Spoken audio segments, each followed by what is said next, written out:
Alrighty, ladies and gentlemen, it appears that the marketing efforts for Mornye are reaching their peak because we're right in the middle of pre-release, ladies and gentlemen. Mornye's kit is out. We know exactly what she does, and now it's time for us to have a bit of a conversation about whether or not her weapon is worth the pulls. Because she might be, depending on if you have a lunite or a lupa, but her weapon, maybe not so much. So what we're going to be doing today is actually finding out what the value of this thing is compared to other free-to-play options that are in the game, other signatures, and of course, how it works on other units too. Because weapons are a big investment in this game. They can cost similar to what a limited 5-star character costs, so you want to make sure that they're actually worth it. So let's start the discussion over here by taking a look at its base stats. But before we begin, if you're looking to pick up Mornye or her weapon with some lunite and want to save some cash, LD Shop is the perfect way to do that, and I'll tell you why. LD Shop gives you access to huge discounts on virtually everything you can buy in tons of games. For now, let's focus on Wuwa. The monthly pass, which is usually $5, is much less on ldshop.gg, a great deal. To use this discount, simply select the item, click top up, and submit your payment. Then you'll select self top up. For a limited time, you'll get an additional discount when using this method. After viewing the instructions video, simply enter your Kuro login and password on the browser client. This might seem a bit off, but remember that LD Shop has excellent reviews on Trustpilot. You'll then log in and manually redeem your purchased items in the client. The system will then sign you out and erase your login information. Or you can provide your Kuro login information to LD Shop staff and they can complete your order for you. New users can get a 10% discount and an additional 5% using my sponsored link. First-time top-up bonuses are available as well, and spending $80 or more will get you a VIP membership, which can get you a free 30-day lunite subscription. So try LD Shop today. All right,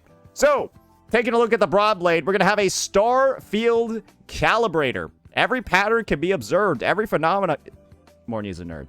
So the base stats of this weapon are going to be one of the most atypical ones we've seen in Wuwa history. It lies in a special class of specialized weapons that have dog shit base attack because the character has a different kind of scaling. And if you've been keeping up with Mornye's kit, she has scaling with defense and ER. So that means that her weapon has a pretty bad base attack of only 412, but don't worry, it doesn't matter because she doesn't scale off of attack. The second stat that it's going to give is ER. And ER is going to be really important to keep in mind for Mornye for a couple of specific reasons. A, she has a lot of scaling based off of ER. And the main area of scaling that she has based off of ER is the amount of damage that she'll deal with her Resonance Liberation. Whereas you can see, for every 1% of Mornye's ER above 100%, the skill gains crit rate and crit damage.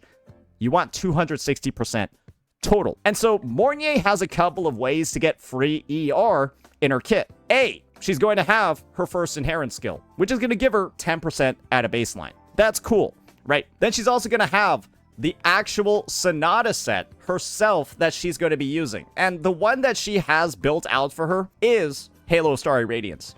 And then you look at some of the active effects, or really the passive effects of Halo of Starry Radiance, and then you can see on the forecast, it gives you 10% ER as well. So at a baseline, she's kind of getting 20% for free, and she wants 260. Her weapon, right, is going to help out a lot with that, because it gives 77%. That's a huge chunk of your requirement that will actually let you build your Mornye to be a bit more offensive. Because as you're seeing over here, I actually have a pre-built set for Mornye, and I'm at the ER requirement, but that's with me using Discord, which gives 25% less ER. And so, basically, if you want to optimize your Mornye's damage, and you want your Mornye to deal the most damage possible, you want to make sure that you actually do have her signature. Because what that will let you effectively do is, on Mornye's set, put on a fusion damage 3 cost. Like, well, this one over here. And all I'll need to do is make sure this fusion damage 3 cost has an ER roll on it, and I'll still reach the 260 that I need to cap out all of her bonuses. So that's going to be one of the big focuses of the base stats over here, and that's how it can actually change up your Mornye's build as you're preparing for her release. It actually will change up your pre-farming to optimize her pieces. So, yeah, that's something to think about over there, and that's all just related to her base stats. But as you've already seen, there's a 4-star alternative in the Broadblade category that has a similar stat line, and all you're losing is 25% ER. But as you notice, that's kind of the only alternative. Now, let's look at the real differentiator over here, right? We're past the base stats. We've already talked about why they're important. one last note that I'll make about why it's important is that if you're using Mornye in 3.0 teams, her damage boost to targets that have Toon Rupture or Toon Strain inflicted on them by lunite, that scales off of her ER as well, and also caps out at 260%. So this damage boost that she has for 3.x teams is also tied to her ER stat. So that's just another reason for why that stat is important. Now let's take a look at the weapon effect, and let's get ready for this one. This one's gonna be a bit interesting. Definite solution. Sensitization ranks 1 to 5. We're just gonna be focusing on 1 for now. Increases defense by 16%. That one might as well.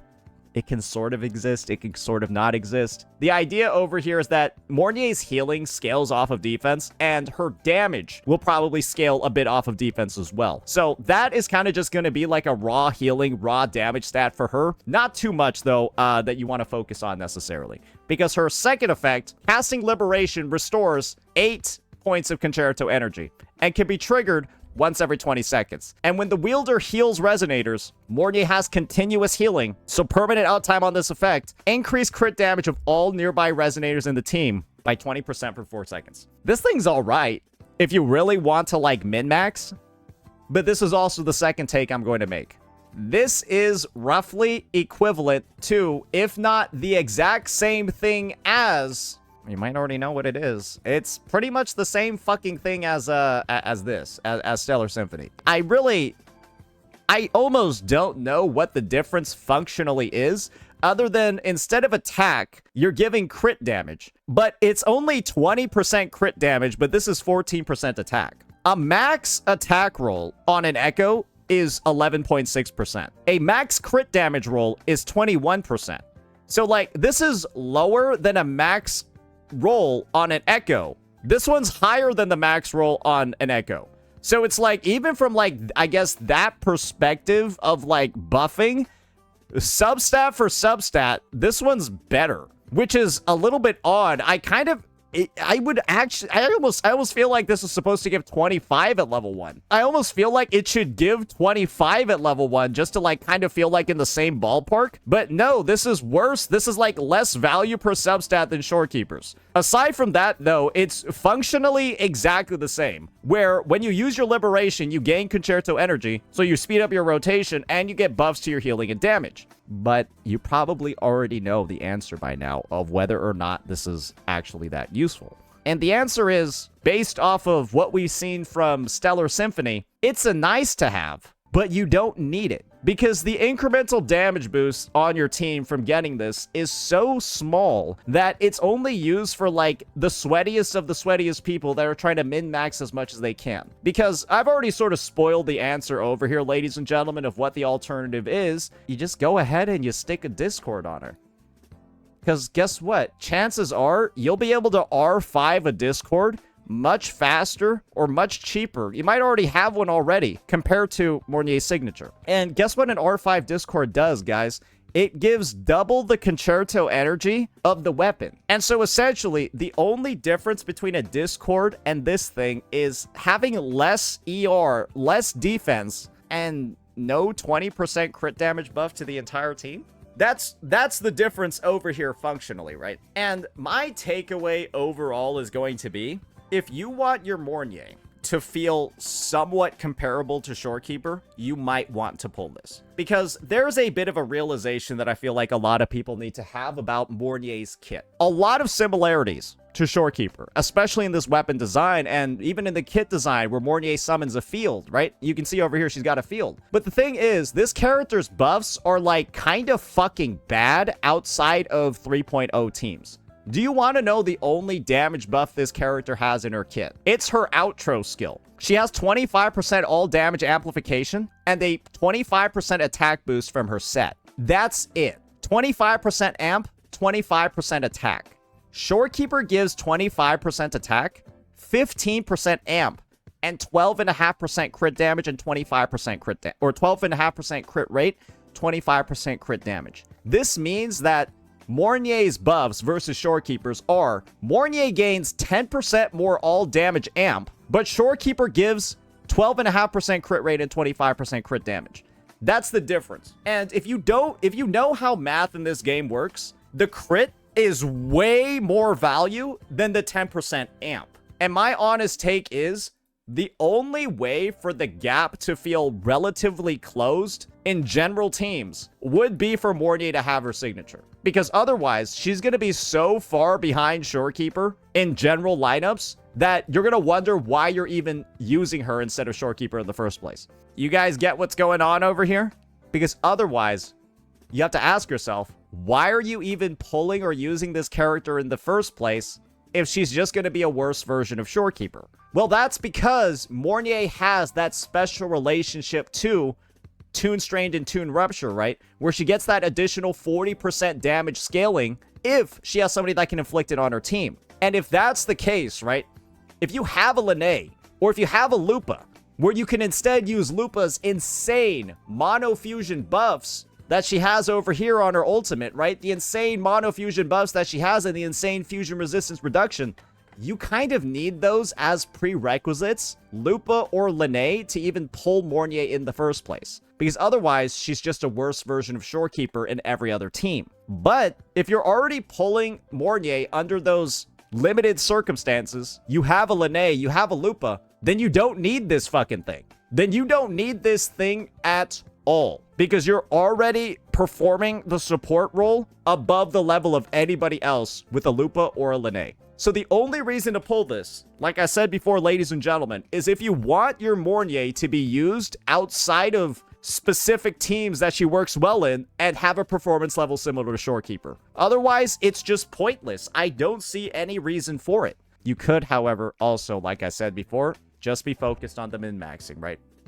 You pull it and use Mornye on the Lupa team. You pull it and then also use Mornye with Lunite, and then you just reach the highest damage possible you can in that lineup. But other than that, guys, there's no functional reason to. Because when you have Discord in the game, there's no reason to ever pull a Sig, because Discord will actually make you rotate faster. Yes, this will actually make your rotations faster, and could potentially make your team's DPS higher because the rotations are faster. There's actually a reason why in speedruns, people use variation on Shorekeeper instead of her signature, because of the additional Concerto boost. I'm not even joking. People actually do this in speedruns on the side towers to deal damage faster. It's a thing. So yeah, that's going to be the alternatives. Now we got to have a bit of a conversation that's a little bit more difficult when it comes to this weapon, and that's going to be its other users. Because Shorekeeper's signature is nice, because you can actually use it on Baija. I know, that's nuts. You can actually use Shorekeeper's signature on Baija. And you want to know who else you can use Mornye's signature on? Well, it's the character that I had on my screen right now. You can use this on Tao Chi. Do you want to know why? Tao Chi actually heals herself. Yeah, that's crazy. She heals herself. Did you know that? And one of the goals of Tao Chi's rotation is to rotate as fast as possible. So having the defense boost from like all of that, for Mornye Sig and all those bonuses, it could be like slightly okay, but it's still the worst. It's still probably the worst idea you could have in the game, because that would require you to play this character. And well, if you have Mornye's signature, why don't you just play Mornye instead? But she does have, like, her resident skill damage boost, so she does have a use in, like, some Carlotta teas. But, like, other than that, I don't think there's anything even here, bro. Yeah, I'm looking. I don't think there's anything here. There's, like, no... I mean, she heals, right? She got healed. It's not really gonna work on either of those two units for a very simple reason. You need continuous healing over time for this 20% crit damage effect to really work. Basically, you need off-field healing that persists, and if you don't have that, it's not going to happen. Chisa has no off-field healing or persistent healing. It's not going to happen. And who else? Tao Chi doesn't have that either. And there's going to be no Broadblade user with that ability other than Mornye herself. And that's why I think she's just a Broadblade in the first place, even though she probably should have been a Rectifier, because then her signature would have been usable on, like, Verena and Shorekeeper, and it would have just been, obviously, right, like, too diluted. So, all I'm gonna say is that it's a really dog shit weapon in, like, 99% of circumstances, and should only be purchased by, like, a very select, like, 0.1% of the player base that's looking to hyper-optimize the game. Like, basically, my take is... You either don't get this, or you R5 it. I think that's really the only take. You either don't get this at all, or you're R5ing it. That's kind of like, that should really be like the only decision to make over here, because it's just functionally not that useful. Because, guys, you're paying for less than a substat. Guys, it's less than a fucking substat. It's less than a substat. So yeah, that's going to be it for the value. That's going to be it for the other users. Not that many. Now let's take a look at the Ascension materials. As you can see, it's all the new 3.x mats. So make sure that if you are, for some reason, pulling this godforsaken weapon, you prepare. But these are also the same mats that Mornye will use herself. So you probably shouldn't be too much of a concern, even if you overfarmed and then realize this is actually a piece of dog shit. So yeah, that's going to be our breakdown for this one. Not too complicated, and it's not very good. Just use Discord instead, unless you're really trying to min-max. Let me know what you all thought. Peace out.